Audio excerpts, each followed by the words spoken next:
Hello, Great Hearts Texas families and staff, and welcome to our series Championing Great-Hearted Texas Leaders. I'm here at Great Hearts Forest Heights Lower School with Headmaster Anne-Kathleen Borushko, who leads this community and has been a member of the larger Great Hearts community for some time now. So thank you so much for spending this time with me. I know our families and staff are excited to get to know the beautiful Great Hearts Lower School community. Tell us a little bit about your school and what brought you to Great Hearts and Forest Heights. Sure. It's an honor to be here with you today, Kurtis. Thank you so much for visiting Forest Heights. So Forest Heights was established in 2019.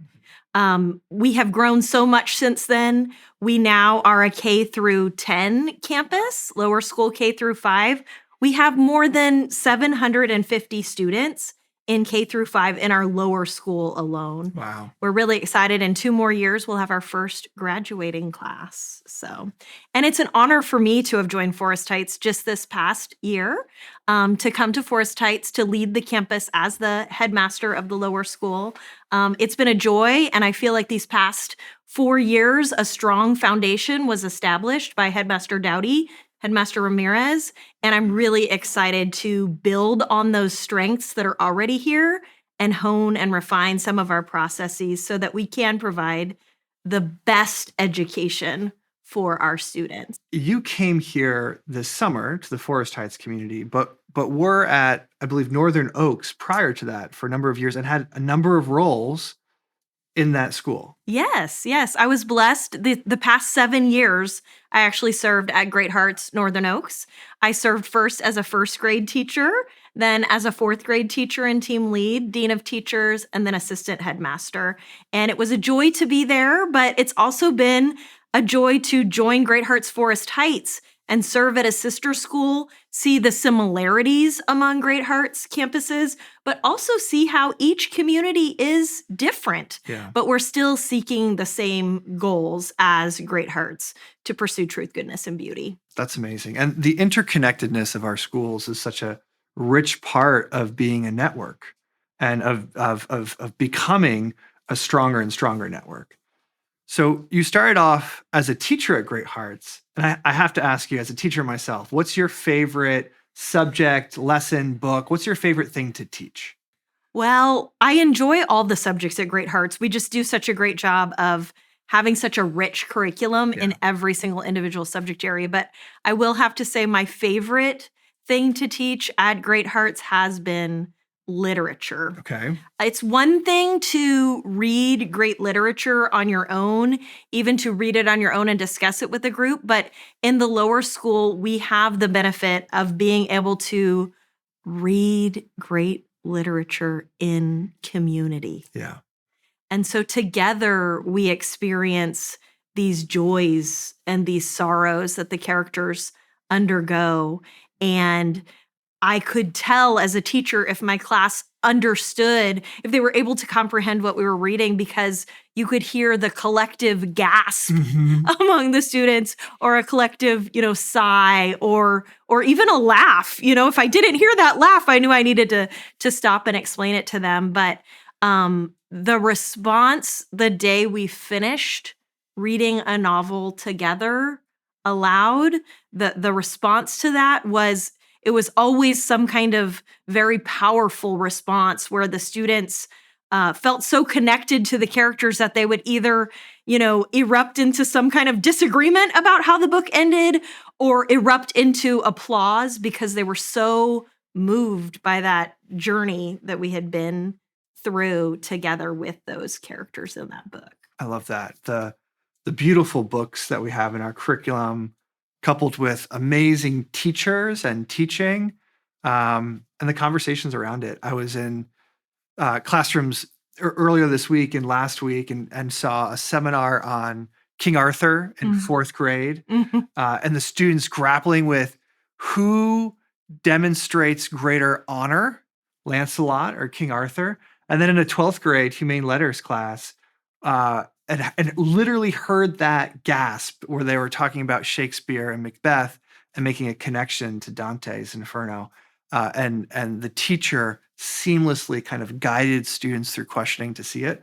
And the whole class was like, oh, and there's this huge aha moment, and the smiles on their faces when they saw the connections between the texts and between the ideas in them. That was really, it was a beautiful thing. Yeah, I think that's just a testament to the power of literature Mhm. and the power of the written word. And I'm just so glad that we can bring this to our students in this way through the classical education model. That's great. So, speaking of our classical education model and our mission, what part of our mission most resonates with you and with your campus? And what does that look like here?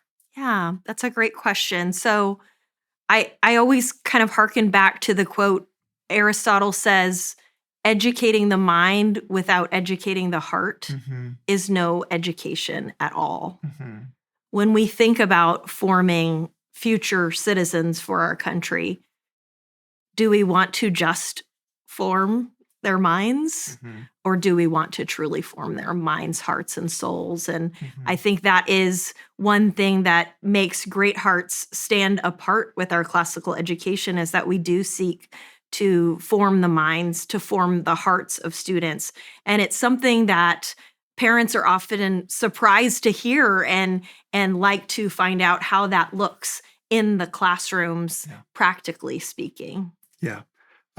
Our children are not just simply brains. They are living people in bodies with virtue and heart and intention. And we're trying to create, I think our name is apt, great hearted young men and women as whole humans, not just an intellectual human. Headmaster Borushko, I imagine you get this question on tours. We are a classical school, classical liberal arts education. What does classical mean in our model? So, to be a classical school is to be focused on first the Western tradition and the ideas and the models that we get from the Western tradition, such as learning in community, Mhm. learning based on conversation, pursuing truth, goodness, and beauty together, Mhm. and together coming to this collective understanding with the teacher as the guide. Yeah. The students really can't do that alone, especially at this young age in the lower school. And so the teacher always does have an idea of where he or she wants the students to go, where he or she wants the students to arrive, and is constantly through questioning guiding the students toward that aim. And the teacher grows in that process and comes to a greater understanding along with his or her students. Yeah. We are constantly learning and growing as human beings and with our kids. And speaking of the Western tradition, there's 3,000 years of thinkers, of philosophers, of ideas that have shaped the country, that literally shaped the United States of America to be a democracy. And our organization is tapping into that source of tradition and of conversation to bring it to life for our students. I love that about the classical education. Our Classics to Keep list contains works that are timeless, Mhm. that students today can still identify with because they have to do with the human condition, what it means to be human.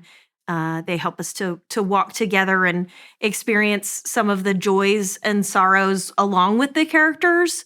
And I do think that then when the students come out of the literature, they have sort of experienced those emotions, experienced those struggles, experienced characters making mistakes, and they're able to navigate life in a different way because of their experiences through this literature.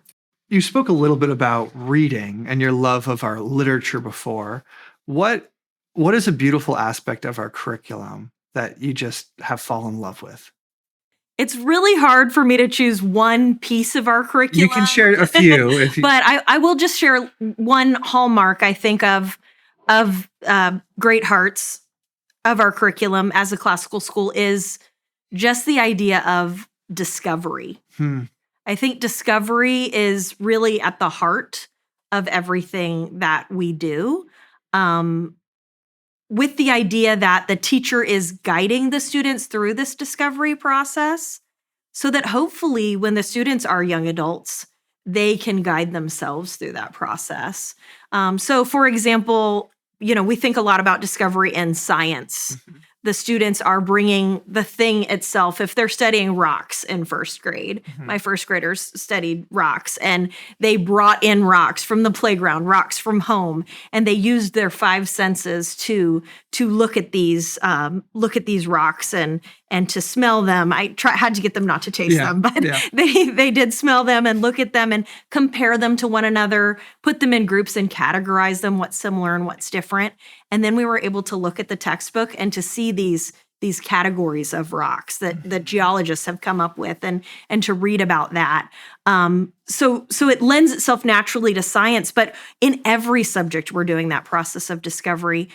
For instance, in writing, we're looking at great literature or great expository writing.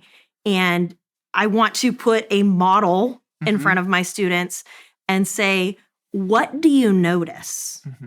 That was my favorite question to ask. It's still my favorite question to ask students, but it's not just out of the blue. You're putting something very intentional, something very purposeful in front of them. And what do you notice? What do you notice about this first sentence? Why did that writer choose to put that sentence there as opposed to in the middle or the end? How would it change the way that it impacts the reader if that sentence was in a different place or phrased a different way?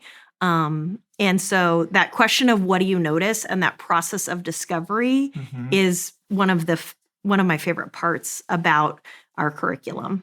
I love that. And often we talk about putting beautiful things in front of our students, right? We want our kids to be immersed in texts and in art and in music and in elements of beauty that are worth loving and falling in love with, and saying, here is the thing itself.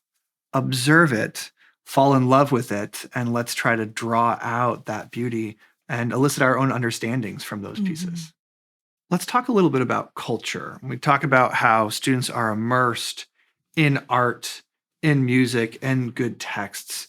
What traditions and practices would someone observe in Great Hearts Forest Heights that shape its culture? So one thing that surprises people when they come on tours is we do have this no pop culture rule. And that always evokes a lot of questions. But the purpose of the no pop culture rule is to focus on those things that have stood the test of time. And within our curriculum, even within our conversations with students, by asking students to leave pop culture outside of the school, we are allowing our classrooms to be less distracting. We're also able to build a community within our school and within each classroom where students are celebrating the things that they learn together. They're celebrating the learning, and I think students aren't gravitating towards somebody who has necessarily seen the same movies as them or read the same comic book as them, but rather being able to delight in these shared experiences and enjoying lots of different fellow students because of the experiences they've been able to have together in the classroom. So 3 times a year, each grade level does have an official celebration where they can choose whether they're celebrating a literature book, whether they're celebrating a science unit or a history unit. And the teachers and the parents plan together, and students, eat food that they read about in the literature book. The students play games that they read about in the literature book, oftentimes games that kids don't play today, like doing the potato sack races from Little House on the Prairie and things like that. So they're able to build that community, but at the same time, they're deepening their understanding of that learning in history or science or literature. So I think that joyful learning and that celebration of our curriculum is one big part of our student culture. So Great Hearts Forest Heights Lower School is in its 5th year. What is one unique part of this academy? So, yes, Great Hearts Forest Heights is a very unique campus. We're located on the northwest side of San Antonio, very near the medical center in San Antonio. And one very unique aspect of our campus is we do have a very diverse population. Our students in the lower school alone, we have more than 10 countries represented and more than 18 languages represented. So many of our students do not speak English at home.